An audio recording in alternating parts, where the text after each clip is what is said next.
Так, ну и всем привет. Это новое видео завтра выйдет. Вот, поэтому я решил записать, как я подготавливаюсь. Я оставлю ссылку в комментарии на это видео. Я хочу сделать ловушку, как у Попика, поэтому я подготавливался здесь, крафтил 75 патронов, калаш и винтовку и кожанку.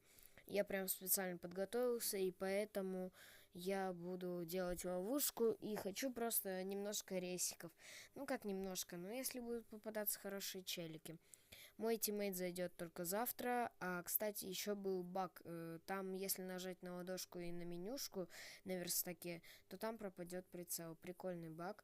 Ну, вот и все. Это видео подходит к концу. Если кому было интересно, завтра посмотрите ролик. Выйдет где-то в 7-9, не знаю,